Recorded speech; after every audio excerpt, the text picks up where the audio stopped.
yes votes cast was 1,513, which represents 98.8%.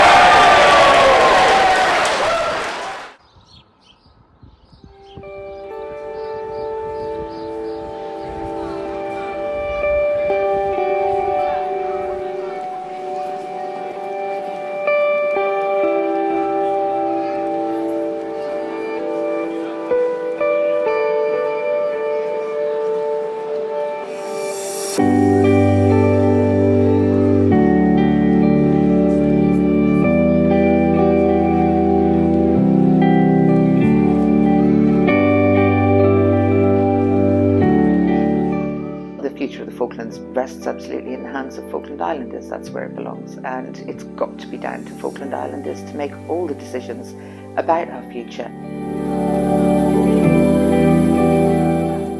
Falkland Islanders got to make a decision for themselves about their future. It wasn't the question, it was the fact that they got to make the decision about their future.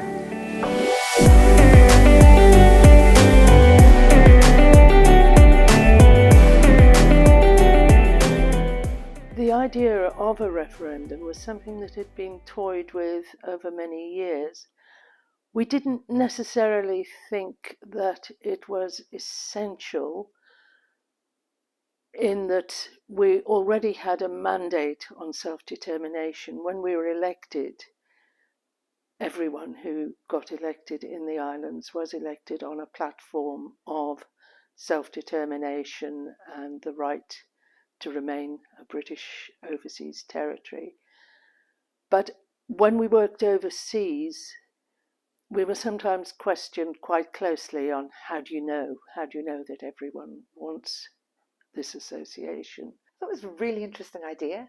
It's not something that had ever occurred to me, but at the time the Argentine government were coming out with all kinds of trying different tacks, and I think one of the interesting lines from them at the time was that we were almost being held hostage here by Britain against our will. So I thought it was a really interesting way to resolve that. It was putting it out to the people and saying, actually, how do you feel? What do you believe? We talked probably over many years, and then I think it was our two smokers came in from outside one day and said, yes, we should go ahead with a referendum. And after thought and discussion, we agreed that we would do it, but that was just the beginning of a lot of hard work. The important thing to understand is that the referendum was part of a process which needn't necessarily have led to a referendum, but it was pressing to make sure that the Falklands case and its right to its own existence was recognised more widely in the world. A referendum would give that validity when we were asked, how do you know? That's how everyone feels. And as a simple demonstration to anyone who was interested that we're a democratic country with a free vote. And the idea of saying, let's have a referendum sort of was brought up amongst the MLAs.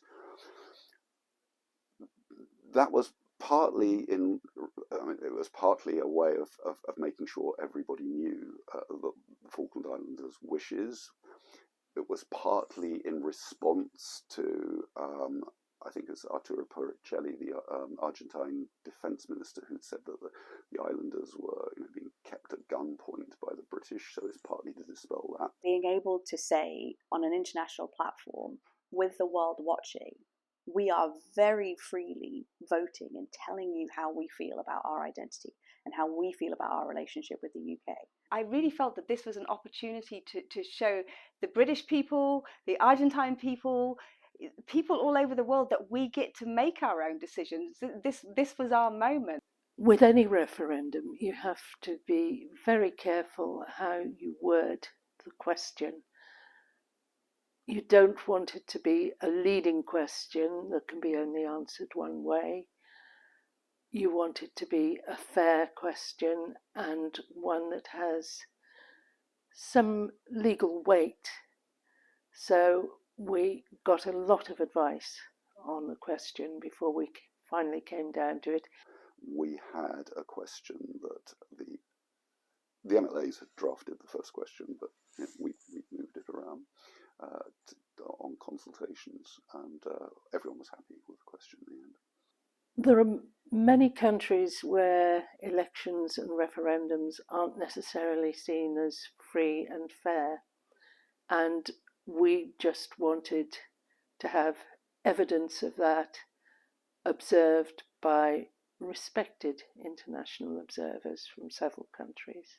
One important point was the legitimacy of the referendum, because it was very obvious that Argentina was going to say, look, this is a completely illegitimate referendum, and it's just the result has been kind of just made up, and it's not properly monitored and so on. So we looked at the Foreign Office approached international bodies to say, will you come and monitor? And Argentina had made very clear to those bodies, particularly if they were in them, that they would not support that, which meant that we looked at another sort of independent groups that could bring together a group of foreign politicians or parliamentarians or seasoned election observers under a kind of non-governmental aegis to come down. I was really fortunate enough to be an official accredited observer of the referendum process back in 2013. And this was an amazing opportunity. I approached the Falkland Islands government, and we knew that the referendum had been announced. And I was really keen to think about the way that academics could contribute to and ultimately write about and help to narrate the referendum process. Argentina, when they heard of the referendum, did quite a lot to try and talk it down, as they do our right to self-determination. They always talk about islanders' interests, not wishes.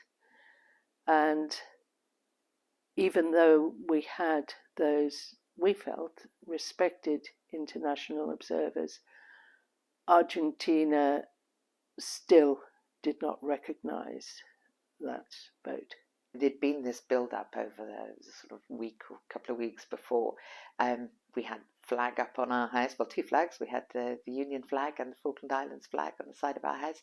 As soon as the news came out that there was going to be a referendum, we started getting interest from newspapers and media from all over the world. It wasn't just from the UK. It wasn't just from Argentina, which we absolutely expected. It was from news media all over the world. I was defence correspondent at the BBC at the time, and we had been to the Falklands for the anniversary of the war and the commemorations in 2012. And so when I heard that there was going to be a referendum, I volunteered and said I would love to go back to the Falklands and cover this story. But as soon as I arrived at Mount Pleasant and then got to Stanley, you could tell that there was something very exciting in the air, that people knew that the Falkland Islands, again, since the first time since 1982, was going to be a real centre of international media attention, because this was a building story.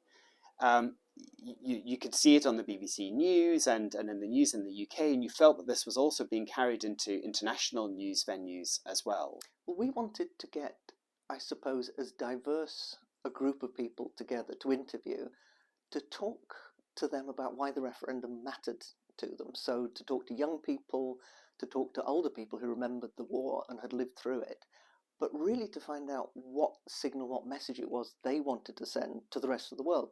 Well, across the islands, the travelling voting system had swung into operation, which is Land Rover's aircraft with the ballot boxes on board, and so a very busy time, but as always done very efficiently. We did see things like, ballot boxes being taken out to all areas of the islands, and we talked to people in sort of quite remote homesteads across the place, and it was just a phenomenal democratic effort, and it was really fascinating to watch because it gave us a chance to kind of drive around a bit more and see more of the islands and just see what an absolutely stunning place it is. So I was able to go down and just watch at a slight distance, but also I was given really amazing access to the referendum process. But I was able to observe everything that happened from the build up to the referendum and some of the planning and preparation work that had gone into the movement of ballot boxes around the islands, to the planning of the routes for the ballots, through to the way that the press were being handled. One of the things that stands out most for me was taking my daughter up towards Moody Brook to join the sort of convoy coming into town. And there's a moment driving up that road where suddenly you could see the extent, the number of vehicles there, and this just endless line of vehicles and flags. And I mean, I was actually feeling a bit emotional thinking about it now, but I was completely overwhelmed. I had to stop the car because it was such a proud moment. One of the things I remember most of all is the parade. I think it may have been a day or a couple of days before the vote day itself, and this was going to be a parade through Stanley. There were horses, there were people on horseback, flags were being waved, there were Land Rover cars decorated, there were people marching, there were floats, and this all came through the centre of Stanley. But I think even before that, one of the things I most distinctly remember was the very large yes that was produced on I think it's called the Canberra. I mean, I think it's the moment, looking out from my bedroom window in Government House, when all the Land Rovers from the Falkland Islands that still worked were on the opposite side of the harbour, forming a big yes, that I thought, yeah, actually, I think I know how this one's going to go. It was celebratory. It was such a different atmosphere, actually, to having gone the year before, where it was very solemn. People's thoughts were with the people who had died, who had given their lives during the Falklands War. But coming for the referendum, it was almost a party atmosphere.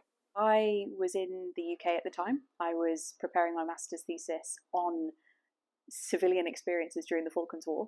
And so because of that, I wasn't able to be in the islands to vote in person. So my sister was my proxy voter. On the day of the referendum, I felt a sense of excitement, and I felt a sense of Falkland Islanders' excitement. Their excitement was about getting to vote on something very important that impacted their future. I actually kept as low profile as possible.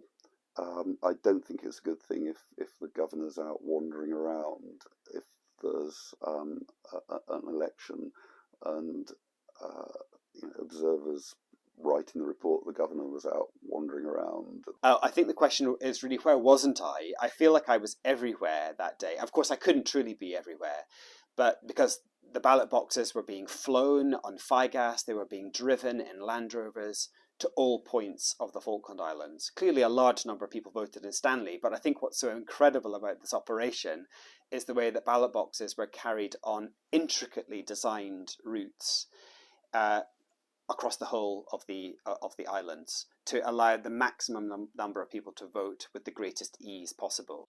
And again, it wasn't really a conversation of like, which way do you think you need to vote? Like, she knew how I would want her to express my vote. Well, as I say, there was a sense of pride, sense of overwhelming sense of community. I think we were all there in the queue, all buzzing, all talking to each other. There was a really lovely feeling of warmth about it. On the day of the vote and going in to cast my vote, it was quite an emotional moment. I hadn't expected it to be like these things. It took me by surprise. The sky almost basically was rolling with the vote, and there were pictures of Andy Brownlee and Neville Hayward in their suits, and I could see this kind of like buzz and this atmosphere, and there was this kind of sense that people in the Falklands were taking real ownership of political destiny and really engaging with that process. And it made me kind of really nostalgic, kind of like, this really big thing is happening and I'm not there to be part of it. I felt excited and quite emotional too. I felt that I had done something that impacted Falklands history. The queues were, right around the town hall.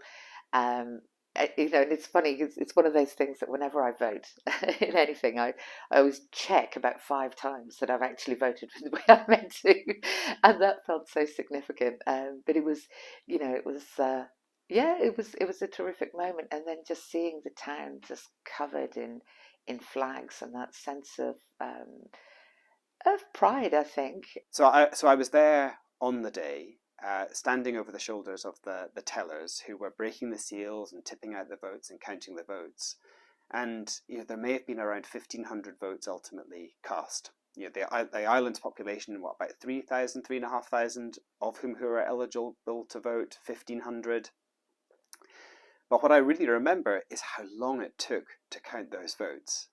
So 1,500 votes is nothing. I mean, that's like half a ward in a UK local election, but the counters were taking this incredibly seriously. That evening, I remember when the result came out, the most enormous cheer I have ever heard went up. Yes votes cast was 1,513, which represents 98.8%.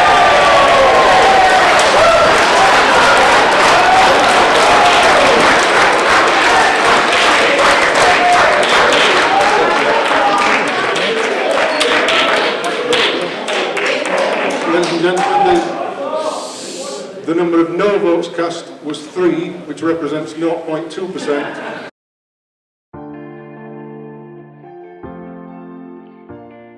My reaction to the result was absolutely no surprise at all. It was completely what I expected. I wasn't surprised. It hadn't even occurred to me that there would be a significant vote to change our political status. But I think I was surprised by how high that number was in terms of just general voter turnout. My reaction when I heard the result was quiet satisfaction. I think we were all shrieking a little bit and laughing and just delighted. It was incredibly proud, happy moment. Our finding that the Falkland Islands referendum process was free and fair, reflecting the will of the voters of the Falkland Islands. Well, speaking to the Canadem observers afterwards, they all felt that the referendum had been run in the most exemplary way. I mean, I think that they weren't just there to observe, they'd also been there to advise on the structures as well. So it's perhaps unsurprising that they were ultimately very content with the process. The ballot boxes had been properly respected. There had been no intimidation. The ballot boxes had been untampered with. The vote was true and fair according to international standards. I think the referendum has allowed us to say to the world, look, we had a free vote. This is what we've chosen. If you accept the right to self-determination, which is enshrined in the UN Charter, take note, please. It was the people of the Falkland Islands expressing their own identity, expressing their views on self-determination, and it was something that we could show people. It was important because, we know how we feel. We Falkland Islanders know absolutely where our allegiance lies. But to have it stated so clearly, with such overwhelming numbers, was superb. And it's important because it put to bed so many of those lies that were being propagated at the time. But it was our voice. That was what it all comes down to. It's our expression of our will. Allowed us to do was to be seen. There are huge waves of people in Argentina who don't even know that there are people from the Falklands. Like when I lived there, people would say to me, but why are you there? Because my family have been there for over 100 years. That's where I live, that's where I've grown up. And they're like, it's absent from people that there are a community of people living in the Falklands and that is their home. The referendum allowed Falkland Islanders to speak democratically on their political future.